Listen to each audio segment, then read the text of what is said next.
though I wanted to. But actually, I wanted to join in the first few times just as a participant and hearing and seeing and getting your all association. But I was inspired by Jagannath posting this comment about Katyayani Vrata. I thought that's very interesting because I'm actually presently, we try to observe it in a, you know, in a simple fashion, but as best as our capacity. So I thought it inspired me to participate in a dialogue surrounding Katyayani Vrata and how it can apply to us in our devotional lives according to our various levels of adhikar, qualification.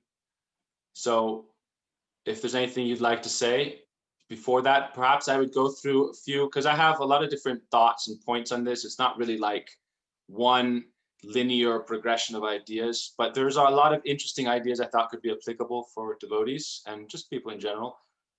So I'll go through them and perhaps we can discuss as we go. Maybe I'll make some points and then we could discuss from there. So I'll just jump right in, if that's all right. All right, there you go. Got a thumbs up from Jaya Jagannath. Haribol. So Katyayani Vrata is one of those very kind of esoteric, mysterious vratas that's not, I would say, widespread.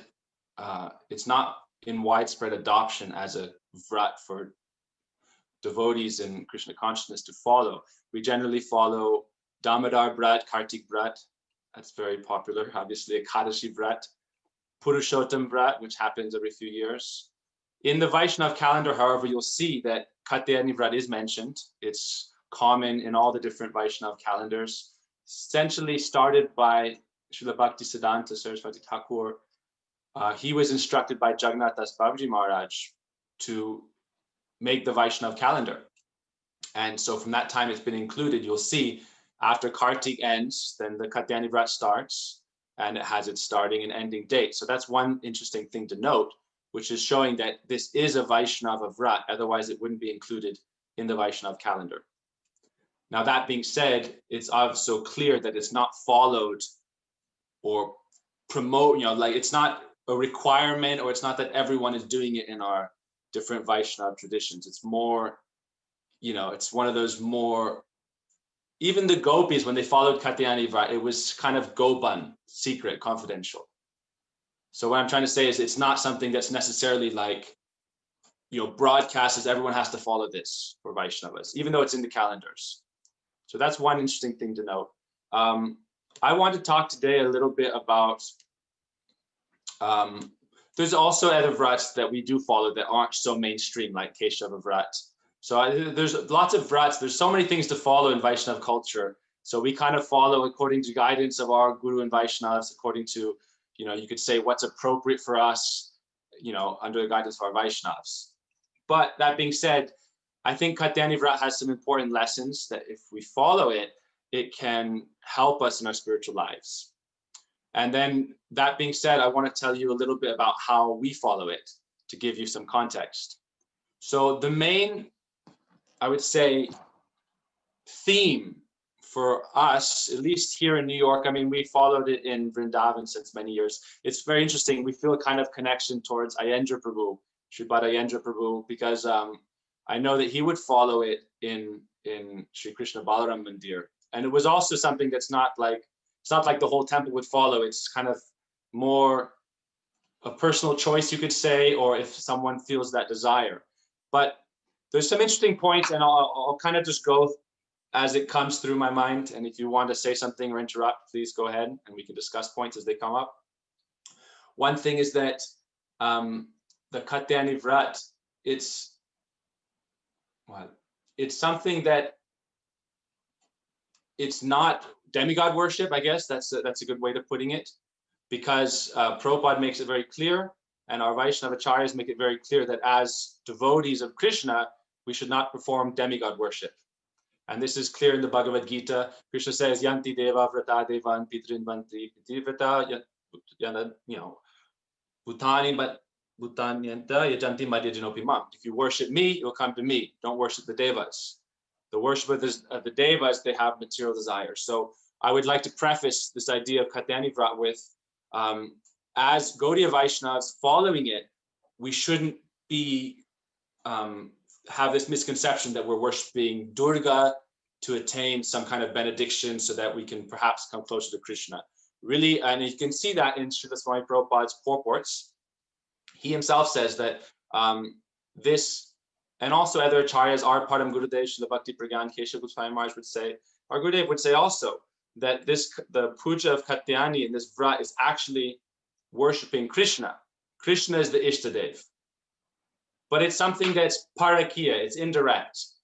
And in Braj, that's why it's a kind of more confidential Vrata, because it's one of those indirect ones. It's the gopis perform this puja with Krishna as their goal, their sadhya. But also, if they were to directly worship Krishna in Braj, then their parents, their relatives would not permit it. It's not something that they would do naturally, openly, like, oh, all this millions of gopis are praying that Krishna becomes our pati. So I think that's something important to note, that the gopis, they worshipped Katyayani in order to achieve Krishna.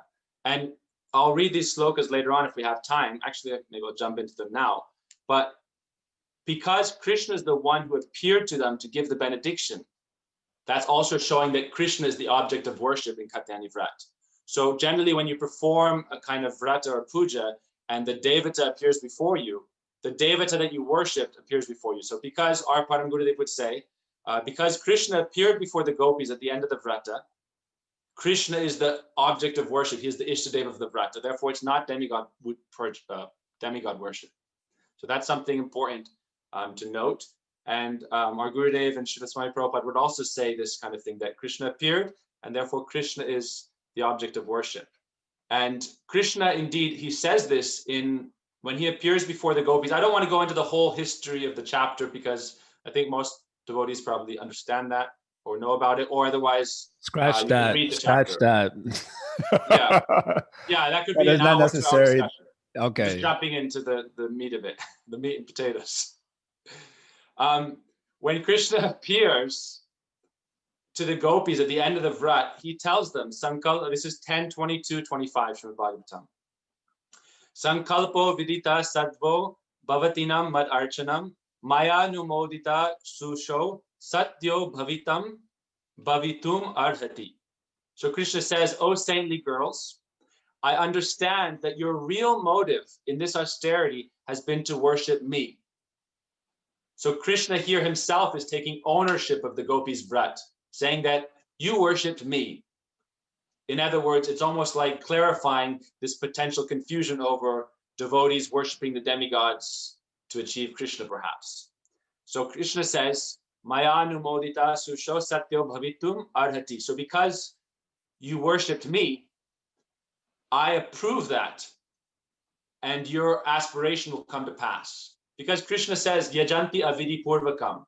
Those who just worship the devas, they're ultimately worshiping me because I am Bhoktaram Jagatapasam, Sarva Loka Maheshwaram. Krishna says, I am the object of worship of all yagyas. So even if you're worshiping the demigods, ultimately I am fulfilling that. But Yajantya Avidi Purvakam, you're doing it not according to proper rules and regulations that can give you ultimate benefit. And he tells Arjuna, Trigunya Vishaya Veda, etc.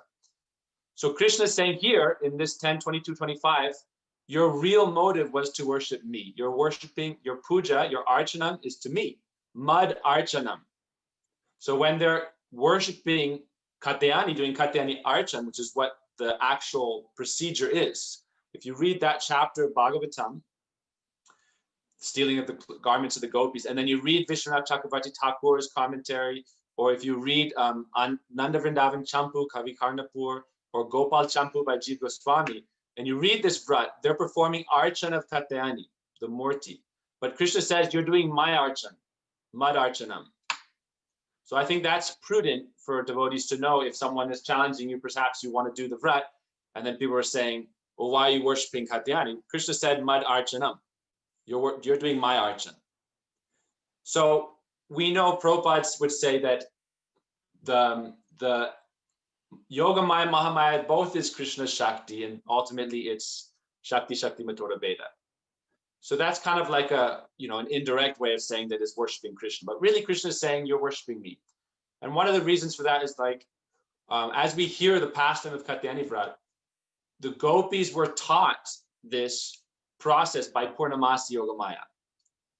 And as our different acharyas describe, they learned this process from Purnamasi, who they accepted like their guru. Purnamasi Devi is already like the guru of the Brajbasis. She's like their teacher. So the gopis, when they were having this purva rag, attraction to Krishna, they were weeping on the banks of the Jamuna together in groups. Yogamaya Purnamasi appeared and told them how to do this puja.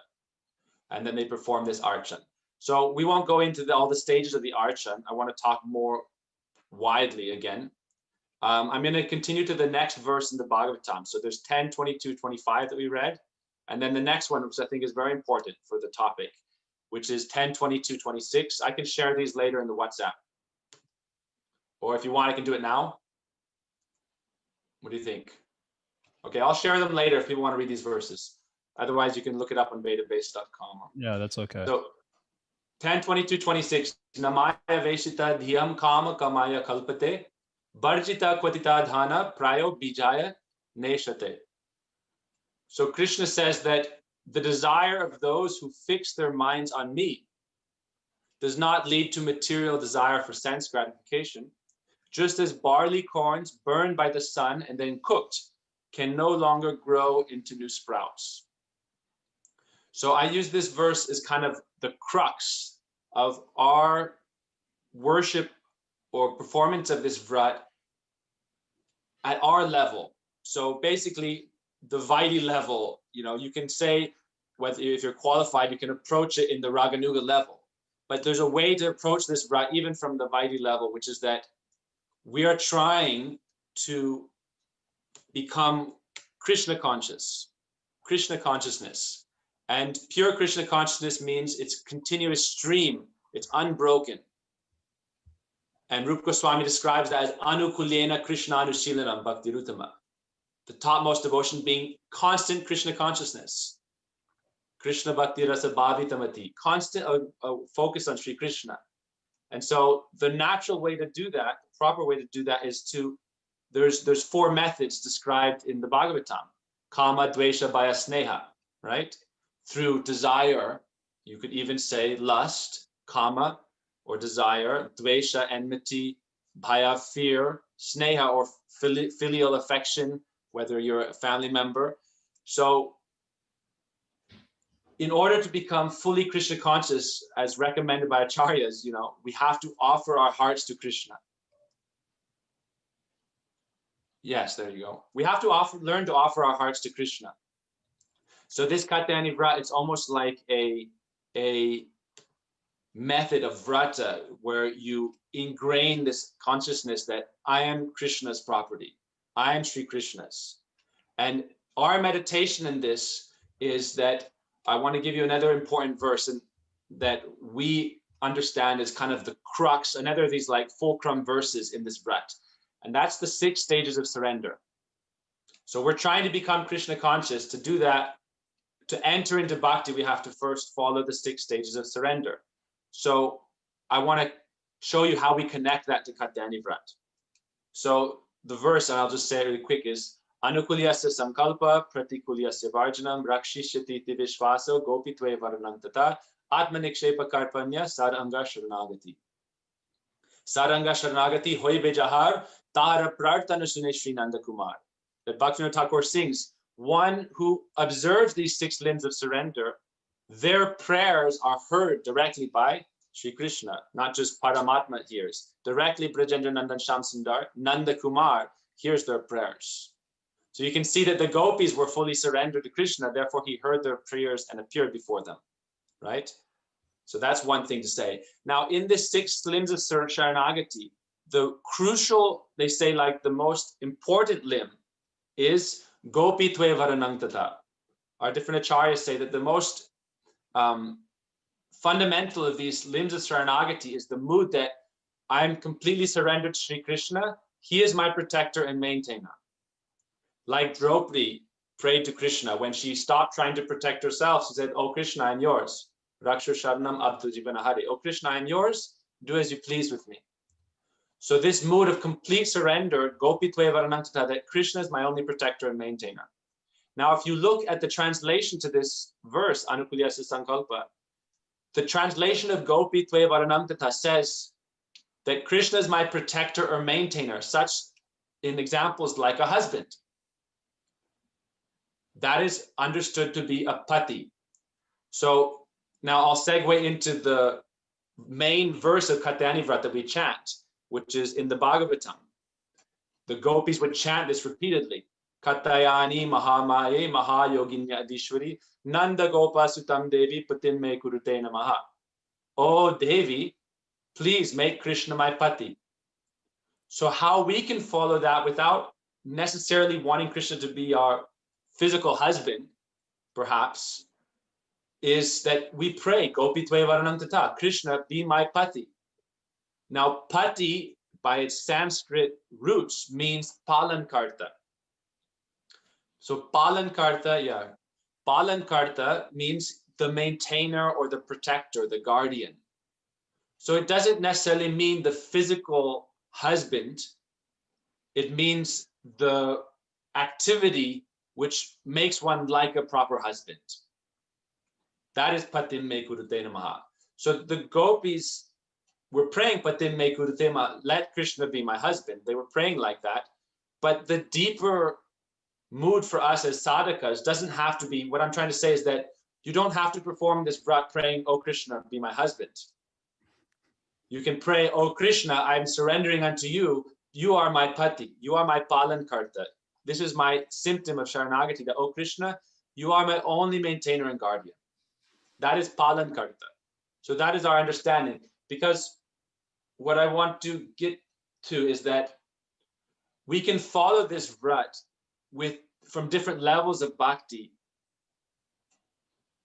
according to our eligibility, and in a simple way as just saying, oh Krishna, please make me yours, please protect me, please be my maintainer and guardian. I want to surrender unto you.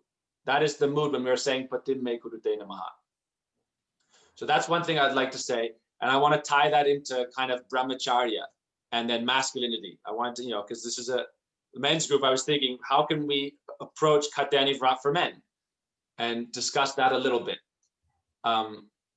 and tie that into brahmacharya, and also talk one more thing before I go into that, though. I know it's a lot of things. That's why I'm kind of like, I'm sorry guys, because there's so many things to talk about. I'm just like trying to, I don't want to overwhelm you with different ideas, and I'm sorry if I seem a bit scatterbrained, but the gopis is an important point. Our acharyas say that when the gopis said Patin Me Kurute Namaha, they were so young, they don't really understand the concept of what is a husband, what it really means, They just know that they want Krishna to be their beloved.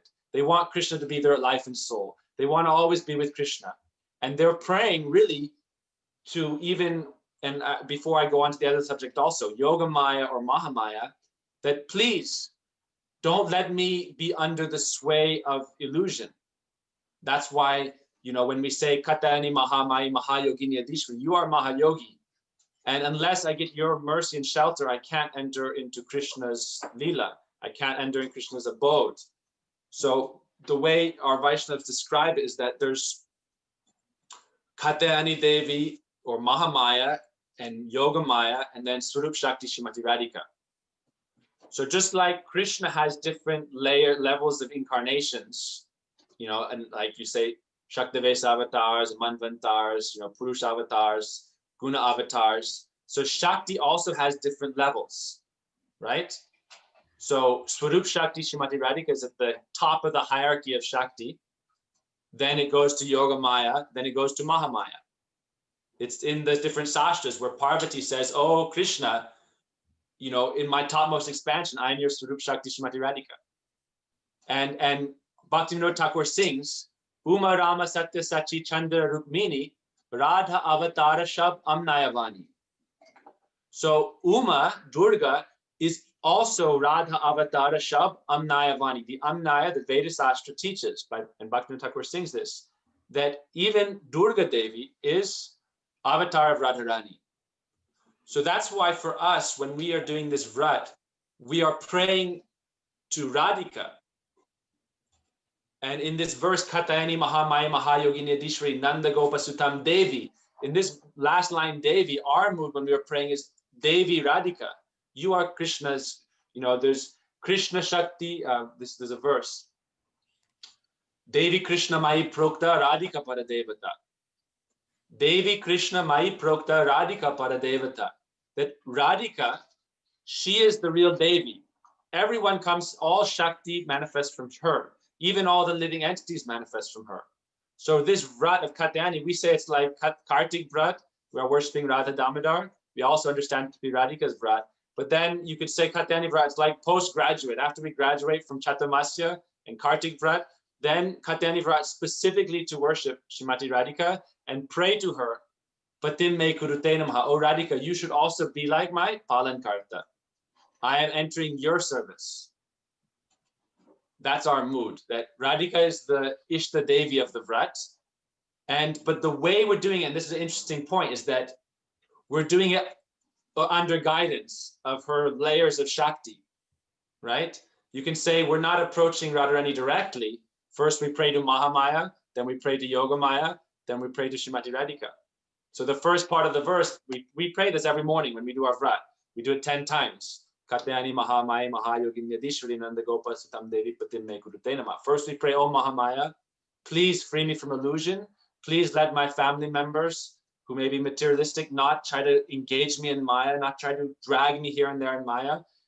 That we understand that when we are born, we are dragged in so many directions. Everyone tries to enjoy us. Everyone tries to make us their wife. Everyone wants to make us the bitch. Right? Sorry for the French, but like everyone wants to enjoy us and control us. And the tendency of the material living entity is to be the Purush and try to make everything else its Stri. Try to possess and enjoy everything else. So when we pray Katyayani Mahamaya, we pray, Oh Maya Devi, you are Durga, you are the warden of the prison house of material nature.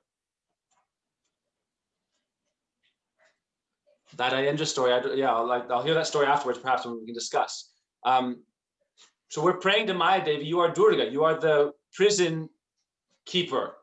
And we pray for your leniency that you can also make others under illusion in regards to us. You can basically make us in a protective bubble where other people don't disturb us, don't put their awareness onto us and try to enjoy us. So we pray like that to Mahamaya. And then we're going up, we're praying to Yogamaya. Oh Yogamaya Devi, please engage me in, you are like Leela Shakti. You arrange and manifest all Krishna's transcendental pastimes. So please, Purnamasi Devi, give me entrance into Braj and Krishna Lila. Let me serve there. Let me be a small dust at the lotus feet of the Brajabasis and engage in Krishna's service. So we pray to Yogamaya, you are Mahayogini. You can give us the spiritual Shakti, the Yoga Bal, to get out of Maya and to go to Krishna's Dham. So we're praying like that. And then Patim Me Kurute Namaha, we pray Devim. When we pray that word, Kurute Namaha, when we, what's that again? Mahayoginyadishwari Nandagopa Sutam Devi. Nandagopa Sutta Devi, that last Devi, the way we understand it is that we're praying to Radhika. And one of the reasons for that is that we are praying essentially that we want Krishna to be ours, but we have to go to who possesses Krishna. And the only one who has possession over Krishna is Radhika, or you could say like Yashoda Mata, but really Radhika, because Mahamaya or Yogamaya, they are Krishna's, like Mahamaya is Krishna's inferior energy. She can't give away Krishna. If we were to say Mahamaya, oh, give me Krishna, you could say it's not in her power to even give mukti. There's a story of Govinda Kaviraj and Ramchandra Kaviraj who worshipped Durga, and he was very sick. And Ramchandra Kaviraj came and said, oh, you're worshiping Durga, will she grant you liberation? And then he prayed out to his Durga, and she appeared and said, no, I can't give you liberation. Mukundam dadati mukti. Mukti dadati mukunda. Mukunda gives mukti. So what I'm saying here is that if we want to get Krishna as our beloved, Mahamaya can't grant that. Radhika can grant that because Krishna is Radhika's property. Krishna says that Radhikara prema guru amishishyanata, that Radhika is my guru, prem guru. So Krishna will follow the orders or desire of Radharani. So we're really praying, O Srimati Radhika, please let me serve under your guidance, Lord Shri Krishna. Because without Radhika's grace, even Bhaktivedanta, our Srila Prabhupada, when he was coming on the Jaladuta, he wrote those prayers that Radhika Icha Habe, if Radhika desires, then we can serve Krishna. So really in this Vrat, I'm just telling you, this is how we understand the Vrat and perform the Vrat. That if without Radhika's mercy, without her desire, we cannot serve Krishna. We cannot be in Krishna's Dham. We cannot go back to Godhead, essentially. So we pray, Devim, Patim Me Kurute Namaha. You can either say, oh, we're praying to Radhika, let Krishna be my Palan Karta, be my Pati. We're not praying that Krishna be my husband. I'm telling you how we are not praying, like specifically. We're praying Krishna, oh Radhika, let Krishna be my Palan Karta. And really, oh Radhika, you also be my Palan Karta. Let me surrender fully unto you. And I don't want any material protector, maintainer, guardian. I just want to be yours. I am yours, and please accept me. So that's really our mood. And lastly, before moving on to a different subject, our Guru Varga says that the gopis' mood was upapati bhav. This is more technical, kind of Ujjvala Nilamani topics. But when the gopis are saying Patim Me Kurute Namaha, their mood is that upapati, let Krishna be my paramour. Because there's tens of millions or satakoti gopi, hundreds of millions of gopis. How can Krishna be their husband of each and every one of them? You could say like Dwarka Leela, perhaps Krishna is the husband of so many, but really in Braj, it's Krishna's even never married anyone.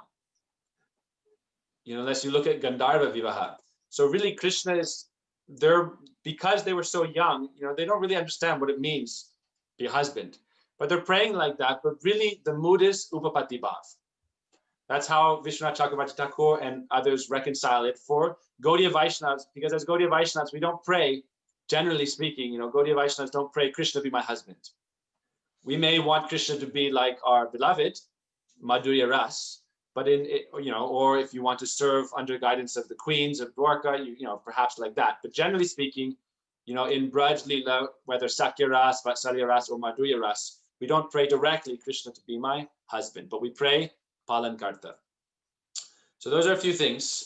Maybe we could discuss some of those points before I want to talk about brahmacharya and masculinity in relation to Katyayani Vrat. But maybe if you guys want to discuss anything before we get there, maybe we can have a quick break in between. Any questions on me? I actually had there's this, I don't know how to phrase it, maybe a hierarchy and the mantra that is being recited by the Kanya Kumaris, first to Mahamaya, then Yogamaya, then Shri Radhika. You've given this sort of thing. And you explain why to Mahamaya. And you also, I saw her clear explanation for Shri Radhika. So how do you explain this Yogamaya aspect, or is it the same as praying to Yogamaya, it's like, and this is something that's according to the mood of the devotee, But to Yogamaya, there's so many things we can pray. But really to Yogamaya, one thing is that to perform austerity, to perform strong sadhana, you need yoga bal. Yogamaya can grant that. So it's kind of like that. And also she can grant entrance and service in Krishna Lila. So, and when we do our Katyayani Vrat, so after we do this mantra, Katyayani Mahamaya, when we do the whole archan, based on Ananda Vrindavan Champu, there's about 30 or so verses that he gives. And we recite those same mantras, and then we do the Katyayani mantra. After that, we chant 2 mantras 3 times each. And so the first one we chant is the Yogamaya Purnamasi mantra. Radesha Keli Prabhuta Vinoda Vinyasa Vikyam Prajavanditam Grim Kripalita Dyakila Vishwandya Shri Purnamasi Sirasa Namami. So we pray to Purnamasi Devi, she can help us enter into Braj. And then we pray to Gopeshwar Mahadev. So we do this 3 times also. We sing, Brindavana Vanipate Jaya Soma Soma Mole Sanaka Sanandana Sanatana Nada Didya Gopeshwara Brajavilas Yugangri Padme Prema Prayacha Nirupadi Namo Namaste.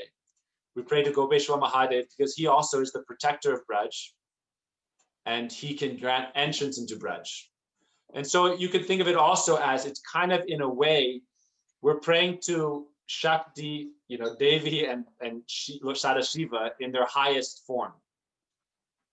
Because it is, it's Krishna Archan, but it's also connected in this kind of path of like Shakti and Shaktiman, Devi, Shiva and Durga, in a way. So it's kind of like when we're praying to Purnamasi and Gopeshwar Mahadev, we're praying to them, this is Lord Shiva's highest form, Gopeshwar Mahadev, and also we're praying to Purnamasi, both of them. that by their grace we can enter into Braj. So that's kind of the mood. Yes, yes, exactly. Even Kamsa, when Kamsa tried to come into Braj, Purnamasi stopped him. And Purnamasi, I don't know if you know, it's a funny story. I'll just tell it really quick. When Kamsa was trying to come into Braj, after all the demons were failing, then he's like, all right, you know, this is a man's job. I got to go and do it myself. You know, so he went, and at the entrance into Braj, you know, Purnamasi appeared in this form of this old lady. And where are you going? You know, where do you think you're going? And she dumped him in a kund, and he came out as an old woman. And then all the Brijbasis described, this is the different Goswamis described this pastime, that all the Brijbasis would kind of tease him and torment him. And finally, you know, he got Purnamasi's mercy again and fled back to Mathura. She dumped him again in the kund there at the entrance from Mathura to Vrindavan, and he fled back to Mathura. So Purnamasi Devi, without her mercy, we can't enter into Braj. Without Gopeshwar Mahadev's mercy, we can't enter into Braj. So we pray to both Purnamasi and Gopeshwar doing this Katyayani Vrat. Please grant us entry into Braj. So that's that.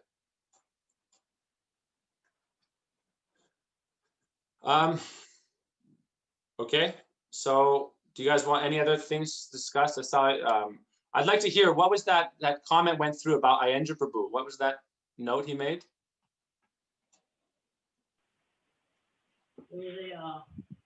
Sorry for that distracting comment. I apologize. I was sending it to someone privately, but there was a story when Ayendra Prabhu tried to leave his previous ashram. Then his ex-girlfriend, he tells his story, she was holding on to his feet and he was trying to go away. And she said, wait, I'm not done enjoying you yet. And Ayendra Prabhu said, I felt like a slab of meat on a lion's dinner table. And when you were making the comment about how we have to pray to be, you know, not become someone's object of enjoyment in this material world, to unbitch ourselves, so to speak, I was remembering that story about Ayendra Prabhu and just laughing. I'm like, yeah, but particularly we've been having a lot of discussions in my little preaching circle about advertising, how advertising has a way of seducing the mind, and we become the objects of the ads sort of, you know, enticement. We're no longer in our control because of modern media. So I was really appreciating your point about having to, you know, yeah, not become some other objects, like, you know, focus of enjoyment, or I forget how exactly you put it, but I think that was sort of the idea. Yeah, basically, I would say, like, if you were to weight our different, you know, real prayer and intention during this Vrat, a lot of that energy and focus is toward, like, we have to be realistic where we are now. Sometimes you have the map of the universe, and it's like, you are here. We are here on earth, in samsara and Maya, and on all sides, you know, Mahaprabhu prays, or we pray to Mahaprabhu that samsara dukkha jaladopatitasya kama, that we are in this samsara dukkha ocean, and the crocodiles and sharks of lust, anger, greed, and in manifest forms in so many ways are trying to devour us and pull us in different directions. So in this situation, we're in great peril, especially in Kali Yuga, because in Kali Yuga, most of the demons are the anartas within us. In other ages, it's described that, you know, people are more righteous, perhaps more saintly, but then the demons are external, whether, you know, in Dwarpa Yuga, in one's family or in one's own country, and in Treta Yuga, Ravan, in another island, and in Satya Yuga, another planet. But in Kali Yuga, they're within. So really, it's like, whether without or within, we're always being pulled in different directions. You can think of it actually with Ayendra Prabhu's example. It's not just the wife or the girlfriend, but Prahlad Maharaj says, what does Prahlad Maharaj say? That all my senses are like wives pulling me in towards different bedrooms to enjoy me. So the tongue is pulling me one way, the sense of taste, touch, feel, sight, hearing, it's all pulling me in different directions and trying to get me to enjoy. But really, it's my anarta. It's my anarta manifest outwardly, pulling me in different directions, trying to make me enjoy my senses.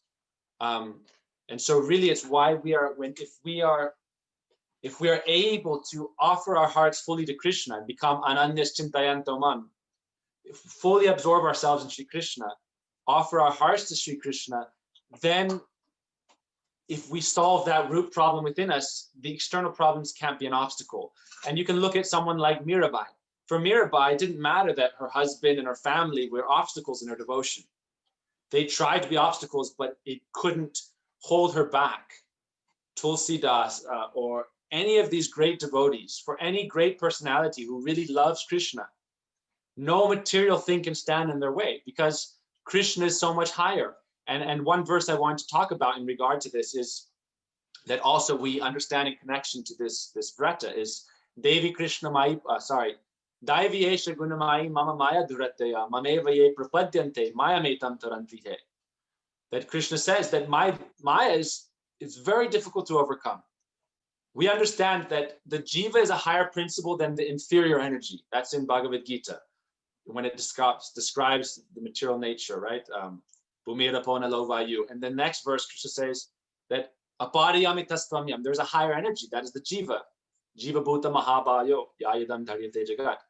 But even though we're higher, because Maya is all around us, it's like in greater quantity than the infinitesimal jiva, we are under its influence. And it's also because we've turned away from Krishna, ultimately. We have to take responsibility. It's our issue. The material energy will not punish us in material sense enjoyment without our willingness, So if we can gradually try to turn that lever of identifying with the body as an object to, as a vehicle for enjoying the senses. The body is a vehicle of ours to try to enact our desire for sense enjoyment in the material world separate from Krishna. So our Katyayani Vrata, what it's really like is we're trying to be brahmacharyas. Brahmacharya means whether one's grihasta or not. Bhaktivinoda Thakur would say even grihasta is brahmachari if they're properly grihastas. So it's like we're trying to change this intense, millions of lifetimes long, time immemorial, since Anadir Bahimukha. We are turned away from Krishna from time immemorial. And it's our responsibility through prayer, through mercy, through effort to try to change that focus back toward Krishna, turn towards Krishna. And that's really what we're trying to do in Katyayani Vrata. And that kind of leads into our topics about brahmacharya and how to perhaps engage even masculine energy in this objective.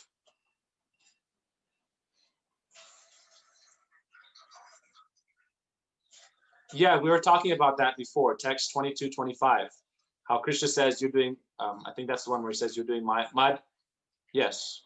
Maya nu modita susho satyo bhavitam arhati.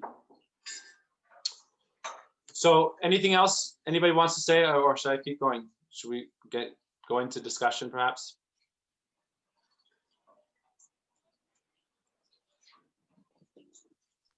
I think you're muted, JJP.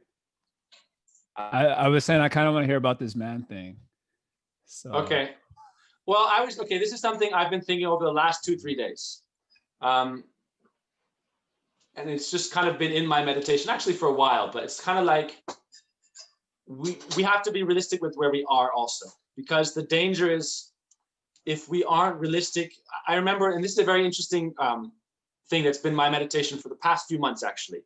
It is something that, so Bhaktisiddhanta Saraswati Thakur Prabhupada's one of his first, I think, it was his first disciple from Europe, first Western disciple, Sadhananda, his name was Sadhananda Prabhu. He later became Swami. And he has a beautiful book he was an amazing thinker. He was, I haven't researched him so much, but I think at one point he was in like a concentration camp and he escaped. And then he was in India for some time. You know about him more maybe? Anyway, very interesting thinker and very serious devotee, very serious. So one of the things he said is that to really progress in Krishna consciousness, we have to be realistic with where we are now, accepting our current state and then making gradual steps forward from there. So it's kind of like what I've been thinking is that, it's very easy to become sentimentalists and to like think, oh, I want to be a gopi, I'm a gopi. But no, that becomes very easily sahajya. And that's why I'm trying to say is like when we're doing Katyayani Vrata or any other vrats, even though our aspiration may ultimately be to, whatever rasa we may aspire to, Sakya, Vasalya, Madhurya, whatever rasa, where are we now? And so as men, generally, I think in this group, I don't know, I think mostly men here, or I think only men here. So as men. Yeah, we only allow cisgender males in this group. Okay. That's That's interesting. So we'll can of worms that. So there's two things I'm thinking about. One is that we understand that the soul is neither male nor female, right? Basic understanding of Jiva Tattva is that the soul is neither essentially male nor female. However, the soul does have a, you could say a sthayi bhav, an eternal sentiment. And that may be in Krishna Lila as a Saka or as a Gopi or as in Vatsalya Ras or in Ram Lila and Dwarka Lila or any Lila of the Lords.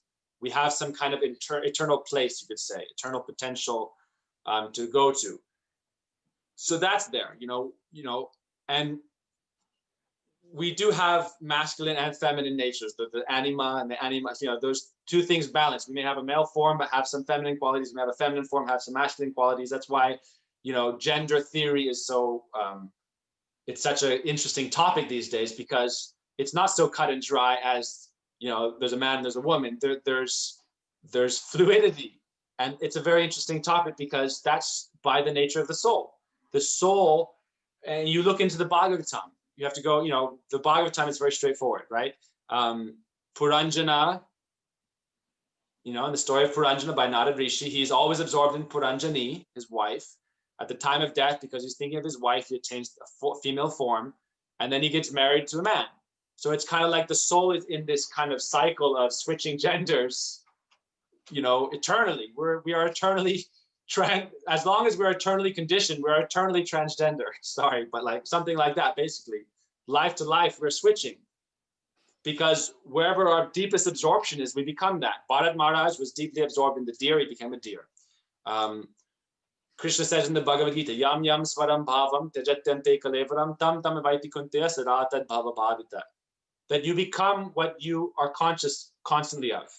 You become like that, not that. You become like that. So, as men, we understand that we're always kind of moving back and forth. But at the same time, now we are in this masculine form. But at the same time, if we are trying to observe real Ananya Chintayantamam, real full Krishna consciousness, where ultimately that mood of Krishna is my Palankarta, Krishna is my maintainer, protector, we are completely surrendered to Krishna, we can still do that while maintaining masculinity. That's what I want to say. That we don't have to try to erase a masculine energy, because it can lead to kind of perversions per se. Like you can align that with Krishna consciousness. And I thought of a very interesting example of that as not Lord, but Bhishma Dev, one of the Mahajans. It doesn't get much more masculine than Bhishma. I think if you were to poll people and say, who are some of the most hardcore personalities in the Mahabharata? And, Bhishma Dev would be pretty high up on that list, right? He was the Pitamaha, he was the great patriarch, and he was, he was the most powerful warrior. He was understood to be, everyone respected him. Even Parshuram, Krishna's incarnation, went toe to toe. Bhishma Dev, you can imagine how hardcore Bhishma Dev was when they tried to get him married. The whole story, Amba, Ambalika, so forth. They went to his guru, Parshuram, hey, tell your disciple to marry me. He broke Kshatriya code by kidnapping me for his brother and then not marrying me, and now my life is ruined. And you should tell him he's got to marry me. And Bhishma said, no, I took a vow of brahmacharya. And he was so hardcore masculine, he even basically defied his guru. And then his guru said, I'm going to have to fight you. And he fought with Parshuram. And it was like, how many days was it? It was like a month almost, all day long, just duking it out. And at the end of it, Parshuram said, all right, I tried. I got to back out of this one. Bhishma Dev was a man's man. That's what I'm saying. And yet, whether he was married or not, I don't think it's the crucial point. He wasn't married. He took a vow to be brahmacharya from his, we know the story with Shantanu and how he took a vow to be brahmacharya. And then he was named Devavrata. The Deva said, this is such a powerful Vrata, even the Devas applauded him and showered flowers upon him, that someone who can truly be lifelong celibate brahmacharya, it's very difficult.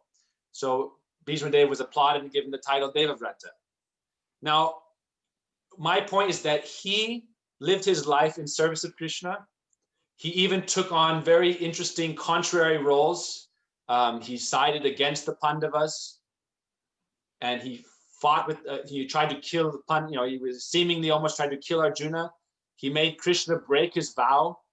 He did all these kind of intense things that it's not like for an ordinary devotee to imitate, but at the same time, we understand him to be a pure devotee. And you read his prayers, even after the battle of Kurukshetra, when the Pandavas were in perplexity what to do, Krishna said, let's go to Bhishma Dev. Let's go to Bhishma Pitamaha and take counsel from him. So even though Bhishma had fought against the Pandavas and Krishna, at the end of the battle, Krishna said, let's go to him for counsel. And then Bhishma Dev, in his prayers, they're very interesting. We know the story how, Arjuna gave him the pillow with arrows, and he brought the Ganga water to him to drink. And then ultimately he gave his prayers, the Bhishma Stuti. And he sings some very interesting verses about different examples of pure devotees and their devotion to Krishna. But now if you go into Vishwanath Chakravarti Thakur's commentary, he says that actually Bhishma's mood when he was describing the gopis, for example, was that he was praying to be a follower of the gopis. And Vishwanath Chakravarti Thakur says that he mentions this verse that he was shooting these arrows directly at Krishna. How can we understand this? And so some acharyas even say that Bhishma had some kind of perhaps Maya Shakti come over him and he was attacking Krishna, or he was taking the food of Duryodhana, so he developed those demonic tendencies. But Vishwanath Chakravarti Thakur says no. He is pure devotee. He is above all these things. When he was shooting these arrows at Krishna, it was in the mood of a lover. That just like, and because he mentions that in his verse, that he was shooting all these arrows at Krishna and he was bleeding. It said Krishna was bleeding profusely. And yet, it said that Krishna was enjoying it. Bhishma Dev says, oh Krishna, if you read, I think I wrote it, but anyhow, this verse of Bhishma Dev is saying Krishna was enjoying this onslaught of arrows that was causing him to bleed. And Vishwanath Chakravarti Thakur makes the kind of receipt comment that a lover will scratch the beloved to further kind of excite them in an amorous play. And it's kind of a very interesting thing for us to think about is when Bhishma Dev, who's the most masculine personality you'll basically find in all of the Vedic scriptures, probably like Bhishma Dev, Hanuman, Bhima, some of these personalities were very masculine. At the same time, their mood is that Krishna is my beloved. And so I think a balance can be achieved where really if you're truly brahmachari, the idea is that I am part and parcel of Krishna. I am Satchidananda. My soul's natural tendency is to flow with anurag towards the supreme absolute truth, Sri Krishna. That is the natural tendency, the Jaiva Dharma. It's the Dharma of the soul, the Nitya Dharma. So once I remove all of my anarthas and this material coverings, I realize that, and my heart and my attraction, my affection goes only to Krishna. And it may not be, it's not a material kama. It's not a material sense gratification desire. That's why Krishna says, Varjita Katita Danya in Katyayani Vrata.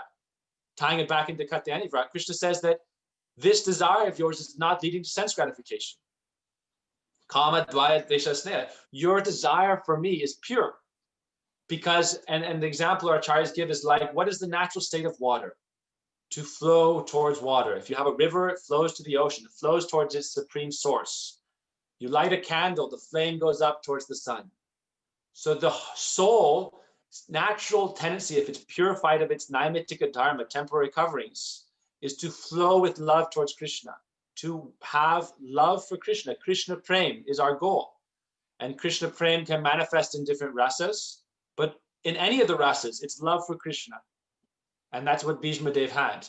And if we can have that love for Krishna, we can still have masculine qualities. We don't have to subdue those. We can develop full balance of, the masculine side. At the same time, we try to give up the Purush Bhav sentiment that I am the husband of everyone. I am the master of everyone. Everyone should be enjoyed by me and protected by me. No, Krishna, you are the ultimate husband of the entire creation. I am just like your small, even if we think of it in a masculine way, I'm like your soldier, Krishna. I'm like your warrior, Krishna, but I'm not the king. Okay, Haribo. Yeah, I don't even necessarily think of it as like, you could think of it as loyalty. Like I'm not trying to be the supreme emperor. I recognize that like men generally, we work in hierarchies naturally. It's kind of, we tend towards that. We're kind of inclined towards that. It's just kind of part of nature. And so basically acknowledging that Krishna is the top of the dominance hierarchy. Krishna is at the very top. And I'm just like one of his small part and parcels trying to serve him under his guidance, following his commands. That's why Bhishma Dev, he was ready to fight against the Pandavas to help Krishna's cause. Actually, Prabhupada would say, and I think other acharyas also say, that if Bhishma Dev hadn't have sided with the Kauravas, then Duryodhana wouldn't have had to fought the battle. He said, well, there's no chance I'm going to win if Bhishma's on the side of the Pandavas. So Krishna's, his desire, his need was to, lighten the burden of the earth of all the demonic forces. So he had to, Bhishma Dev served that cause. So that's one of the things I was thinking is prudent. And, you look at Hanuman, he's also brahmachari, but he's also very masculine. The idea of, if you are brahmachari, what it does is, and this is what our Vaishnavas teach us, is that what is the benefit of being brahmachari, is that by celibacy, one is preserving the virya, the ojas, the seed. And that is Shakti. That is Krishna's Shakti. Mama virya samvido. That is literally the power of this vitality. It's the vital energy, the vital fluid. If you're able to conserve that, it leads one to become urdhvaretas, like the sages, that flows upward. And naturally, that Shakti then will flow towards higher consciousness. And as we flow towards higher and higher consciousness, it will lead to its ultimate pure state of Krishna consciousness, because Krishna is the highest level of consciousness. So if we are able to be brahmacharis, naturally, our hearts, our absorption, our minds will go to Krishna. It's almost like it helps naturally. It's not that it's the only way, but it's very favorable. Even if you look at Patanjali's Yoga Sutras, it's brahmacharya, it is very important. It's one of those things because it helps one elevate the consciousness.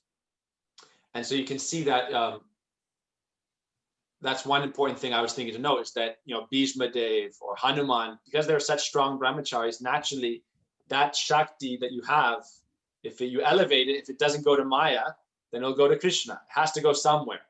You have to, so if you're able to sublimate it, it can naturally flow to Krishna. Now, a difficulty for men is that, lust is a great difficulty. It's a great obstacle. Krishna says in the Bhagavad Gita, Kama esha, krodha esha, rajaguna samudbhavam, hasanu mahapapma vidyainami haverinam. So another topic for men, while we have masculinity topics, is the topic of how to deal with lust. And it's not an easy thing to tackle. Krishna says, Chanchalam himana Krishna. Arjuna says, Chanchalam himana Krishna. The mind is more difficult to control than the wind.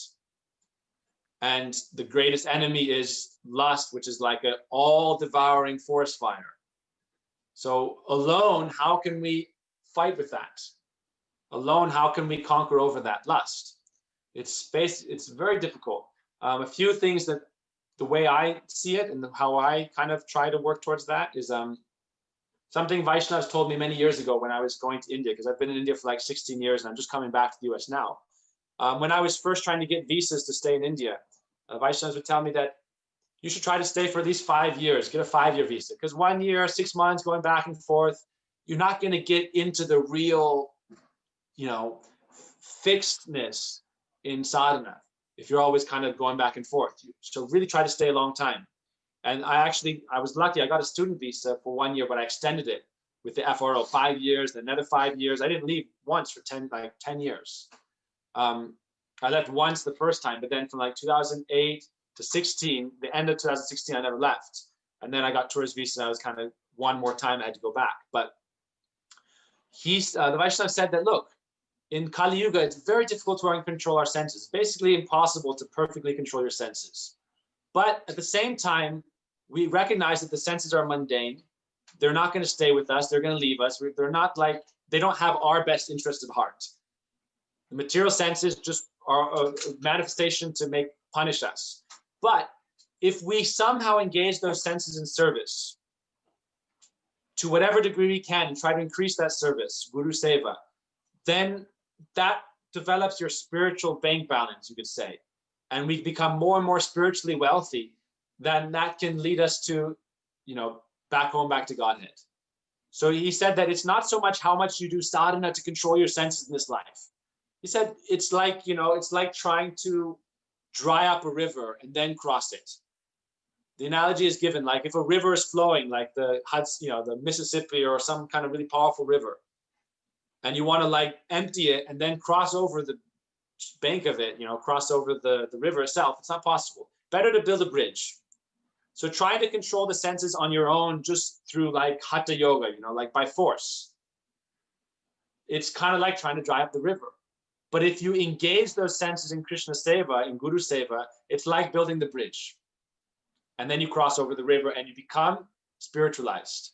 And that's, and you do that Seva along with, hearing Harikatha, being an Anugatya. There's a whole procedure, When we're in the temple, we're not just doing Seva and doing grunt work. It's like the Gurukul ashram in even the Vedic time. You go to the ashram, you serve, you milk the cows, you collect wood, you help the Guru, and then he gives you Harikatha and spiritual wisdom and mercy, and you elevate yourself. So for us, it's kind of like the best, easiest process is, we do Guru Seva. There's a verse in Sastra I really like, and it's a good verse because for men also, this is for me, because I have masculine nature.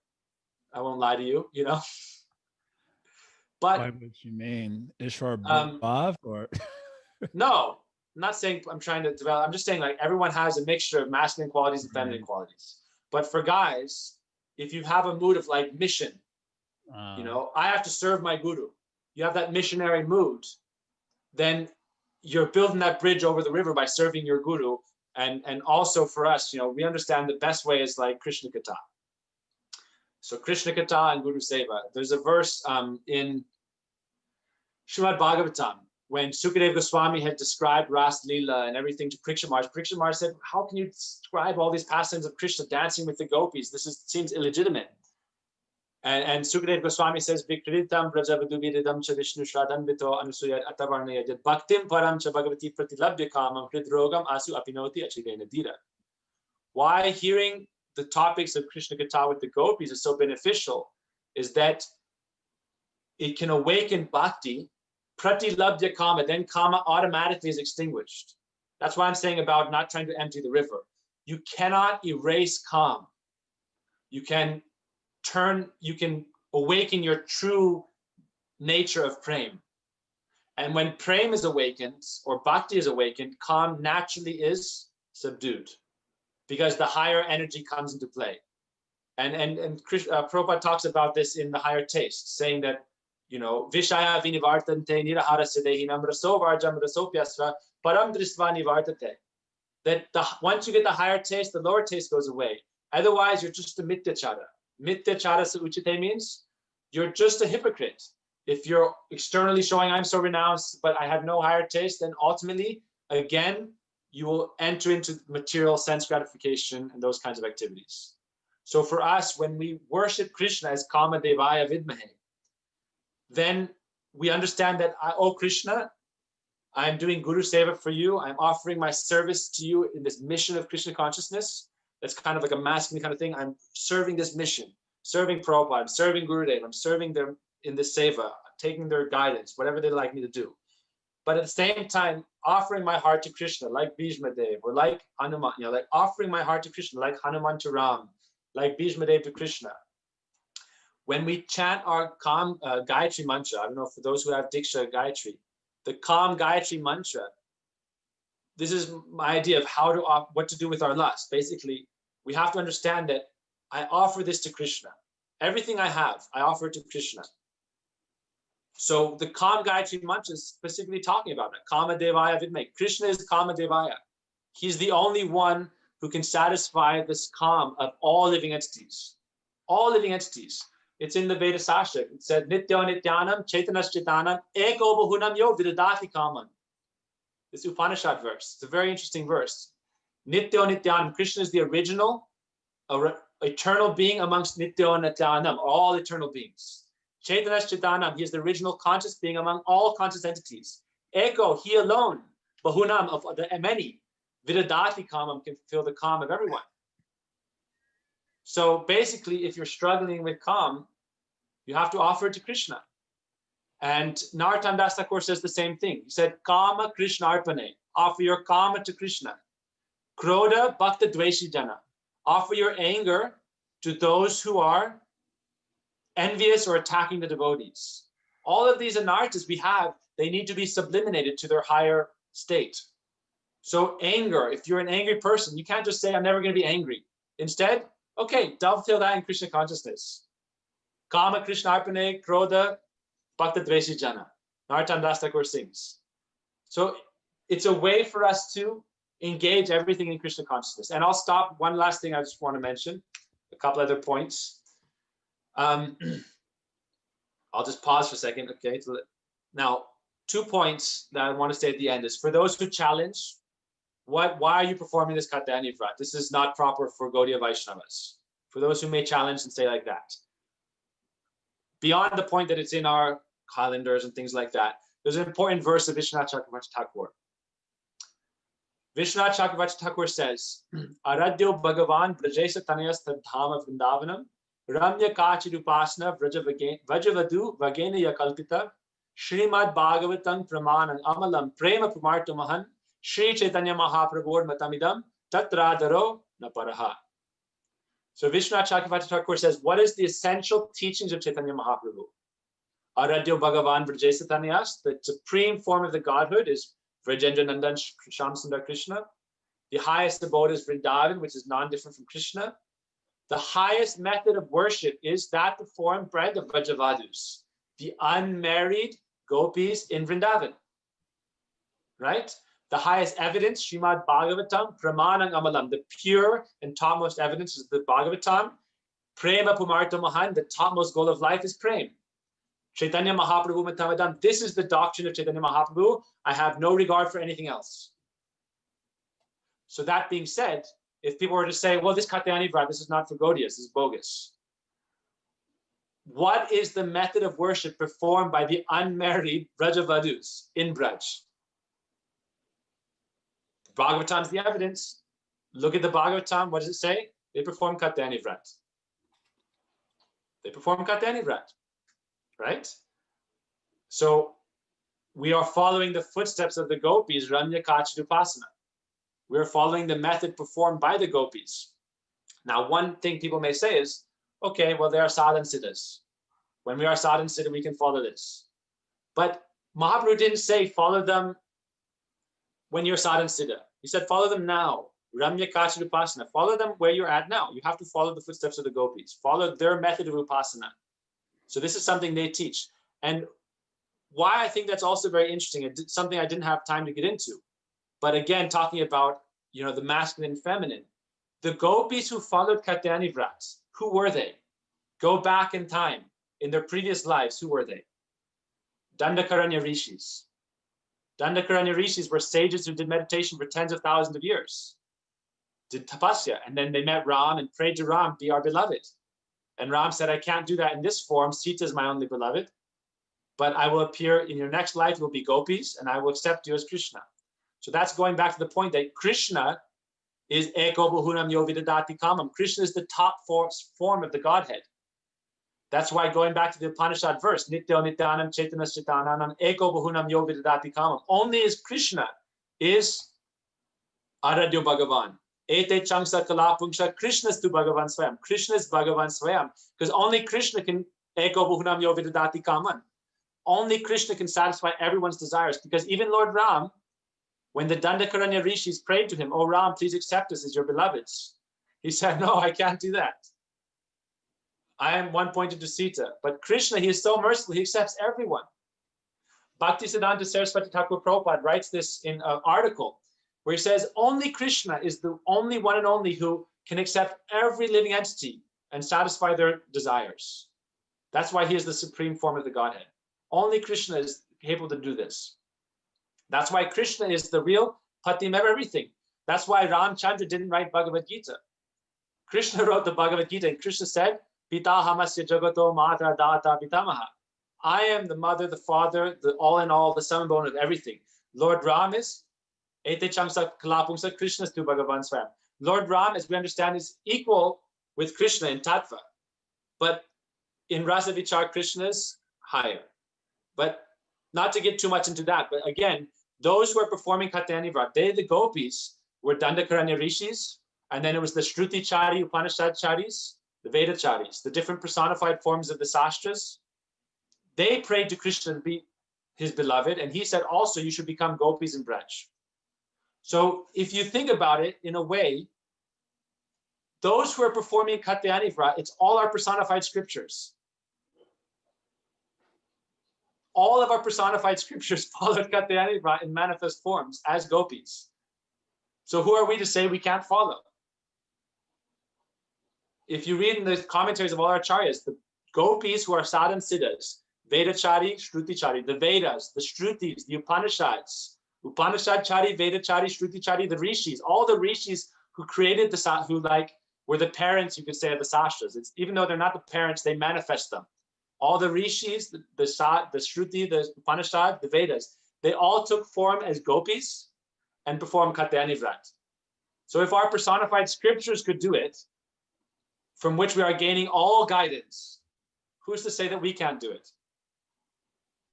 So again, going back to the beginning, it's not saying that we have to do it.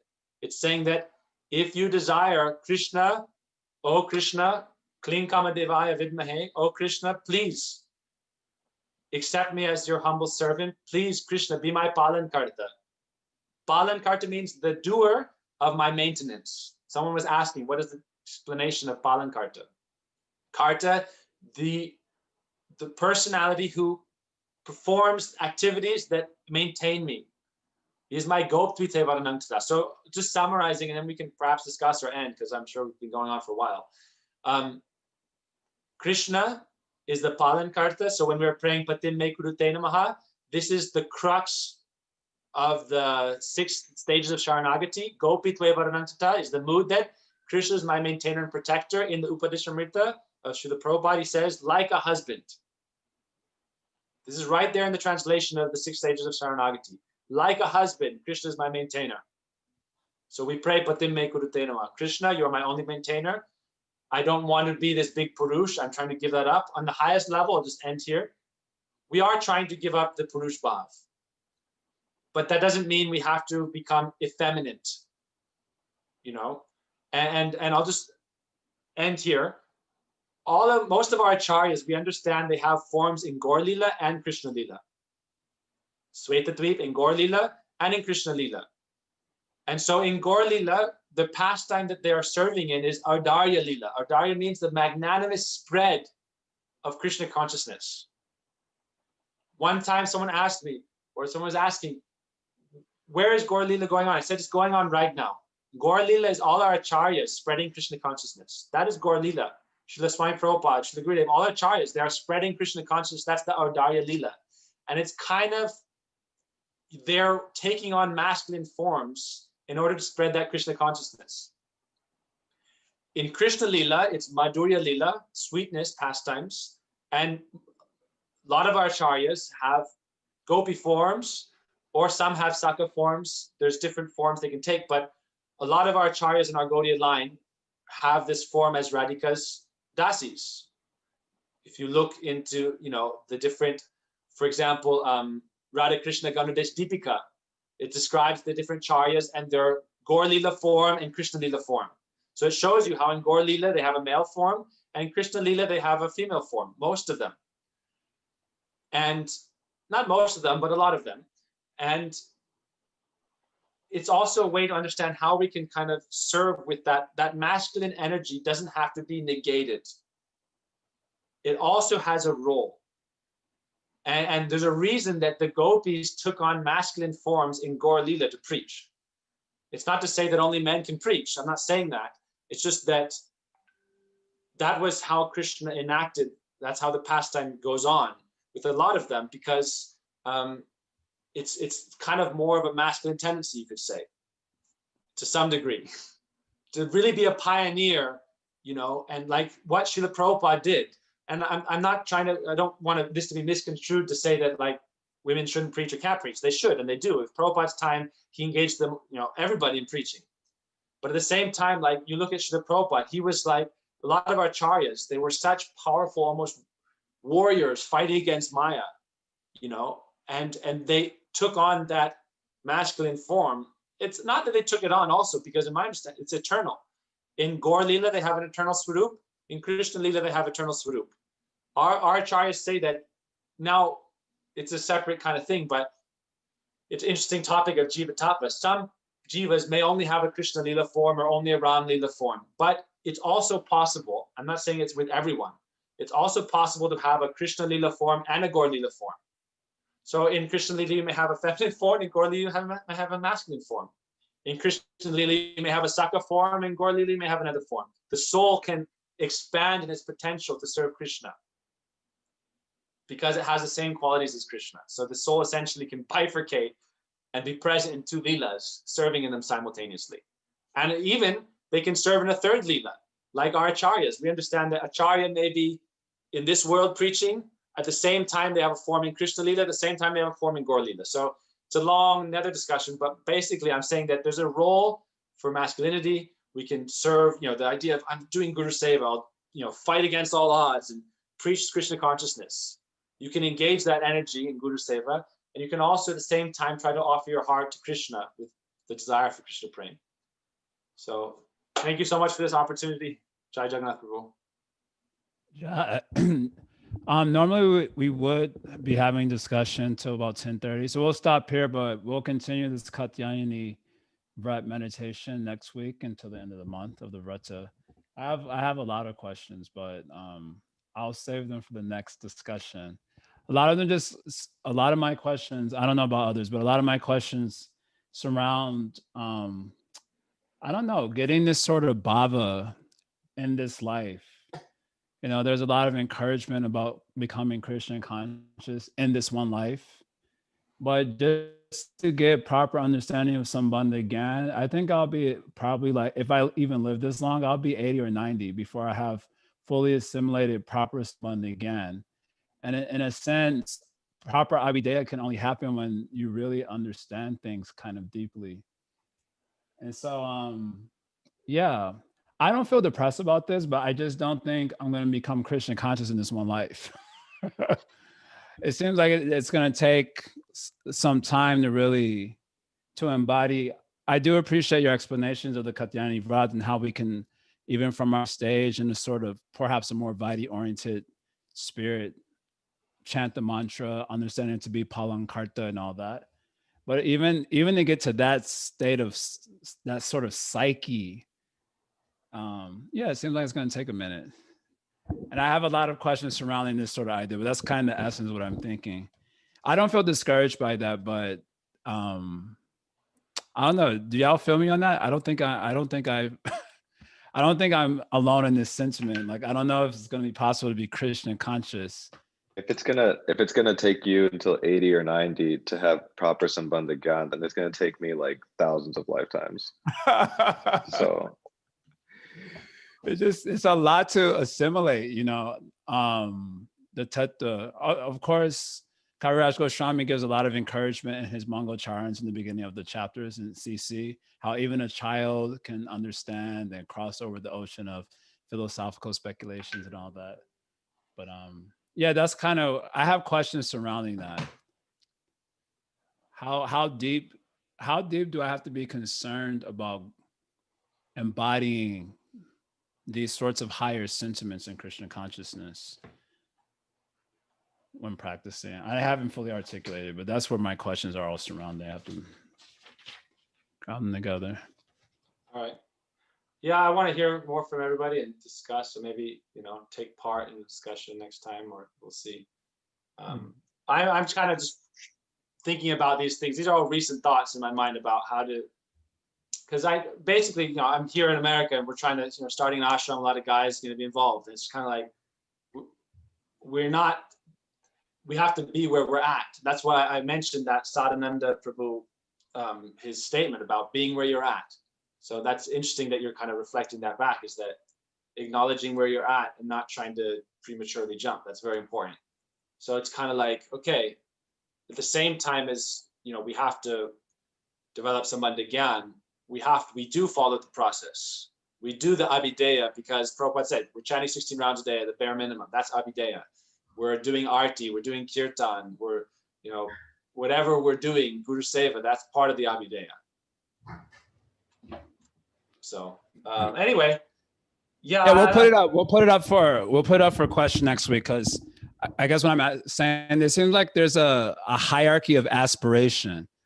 Like before you can aspire in a genuine sense for certain things, you have to first aspire for like the steps that can lead to that sort of aspiration.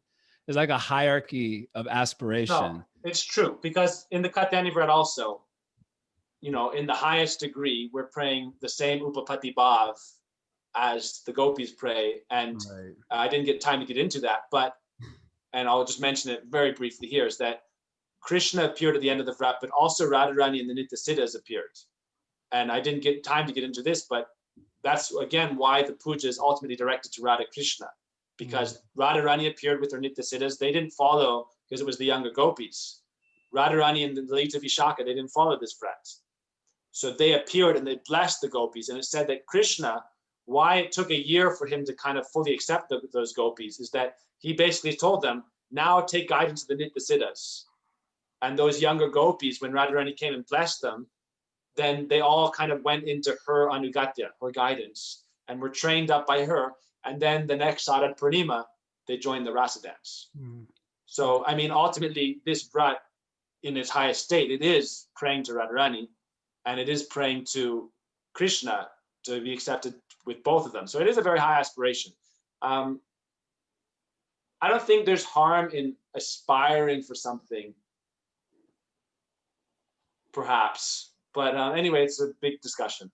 I mean, basically, it's a general. I'm saying you can generalize it into praying for Krishna Prem. We all know the goal is Krishna Prem. Pancham Purushartha Krishna Prem is the thesis of the Bhagavatam. The Bhagavatam starts out by saying Dharma, Janma Dasyata. Second verse, which is really the introduction, says Dharma Prodita Kaitava. Dharma Artha Kama Moksha is cheating. And the real goal of human life is Pancham Purushartha Krishna Prem. So if you're just generally aspiring for Krishna Prem, I don't consider that beyond one's adhikar at any stage in Krishna consciousness. At any stage in Krishna consciousness, the goal is to have pure love for Krishna. And it can be in the beginning in a generalized way. Because, and I'll give a brief example, is like the mountain. The Mayavadis see Krishna from very, very far away, so they just see the haze, the glow. Like if you look at a mountain from a very long distance, you only see some bluish haze. You go closer, you start seeing some definition. That's the Paramatma understanding. You start seeing from a distance some contour, some shape. You walk on the mountain, then you see every blade of grass, every rock and stone and creature. So from a distance, we just pray, Krishna praying. And actually, we don't encourage people. I'm telling again, specifically, we don't tell people, oh, pray to be a mandri, oh, pray to be this. Just pray to Krishna and Radharani. Let me be yours. Let me serve you. As I mature, I will understand what that is exactly. So for example, making steps towards that mountain. That's what I'm saying. Try to make steps towards that mountain. You don't have to know what part of that mountain you're going to live in, what rasa you're going to be residing in, what service you're going to have for Krishna. But we do know, and this is incontrovertible, we do know that we worship Radha Krishna. We do know that we worship Gaur-Nitai. So it's to say, I offer my heart to Radha Krishna, I want to love you. I offer my heart to Gaur-Nitai, I want to love you. That's never beyond our adhikar, because that is the adhikar of the jiva. It's not only the adhikar, it's the right, it's the inheritance. It's the treasure of the Chaitanya Charitamrita. When Mahaprabhu says, don't go to the north, the south, or the west, go to the east and dig for the treasure. The treasure he's referring to is Krishna Prem. Find that Krishna Prem and seek out that Krishna Prem. That's everyone's adhikar. That's your buried treasure that your parents left for you. to find and discover. So basically, you can make steps towards that forest or that mountain without, you know, worrying exactly like what rasa I'd pray to aspire to serve in or something like that. One other thing I was thinking of. But go ahead. No, thank you. Well, I think next week we'll open up with a discussion around all these topics you brought up today, because I have a lot of questions here. Pranahari is saying, like how you connected Eko Bahunanya Vidadati Kaman with the fulfillment of the desire of the Dandakaranya Rishis by Krishna in Breja, and how this is another pramana for Krishna's position as Swayam Bhagavan. He's making comment like that. Yeah, I like that verse because it's, you know, it's original kind of Shruti verse. Nice. All right, we'll open up next week. Thank you so much, Prabhu.